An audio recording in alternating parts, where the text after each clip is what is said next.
The judge laughed the moment the black teen stepped forward. An ugly, mocking laugh that echoed across the courtroom and froze everyone in place. She saw only a stereotype. She assumed he was powerless. But within seconds, the truth about who he really was would hit her harder than any verdict.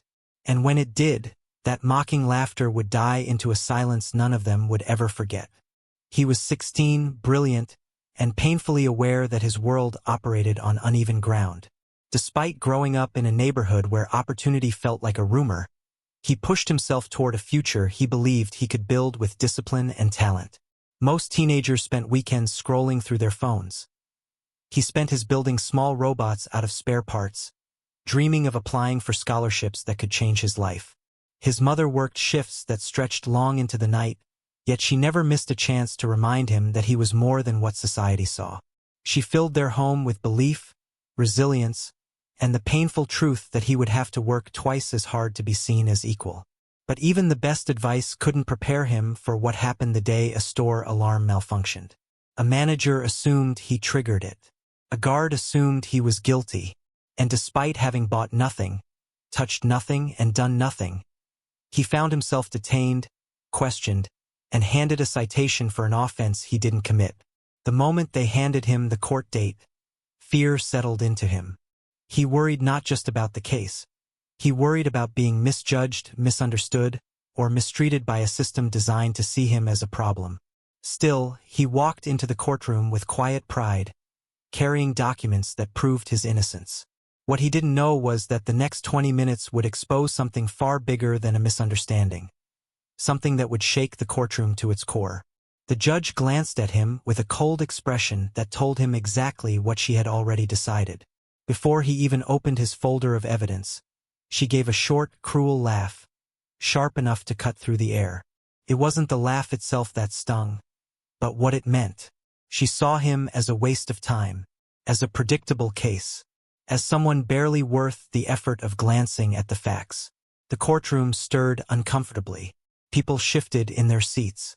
The teen's chest tightened, but he kept standing tall, refusing to let humiliation bend him. The judge skimmed his file with exaggerated boredom. She ignored the documents he tried to hand her. She dismissed the malfunctioning alarm report. She ignored the store's written admission that no theft occurred. To her, he was guilty simply because she expected him to be. Then something disrupted her rhythm. A clerk rushed in holding a sealed envelope marked urgent. She hesitated before handing it to the judge, aware that interrupting a proceeding wasn't typical protocol. The judge snatched it with irritation and ripped it open mid-hearing. She scanned the first page, then froze. Her eyes widened. Her breathing changed. The arrogance she wore like a robe began to slip. Inside the envelope was a mandatory judicial notice she had failed to read before entering the courtroom. It listed potential conflicts of interest for the day's cases. And right there, bolded, underlined, was the name of the teen's mother. A high-ranking civil rights attorney, a woman who had brought down discriminatory policies across the state, a woman newly appointed to the Judicial Conduct Board, the very body responsible for investigating judges. And today's hearing involved her son. The judge's blood ran cold. Everyone in the courtroom sensed the shift. They didn't know what the letter said, but they felt the panic radiating from the bench. The judge tried to regain her composure, but her hands trembling around the papers betrayed her. She had openly mocked, dismissed, and belittled the child of the one person whose opinion had the power to unravel her entire career. Suddenly, the judge's voice faltered. Her posture sagged.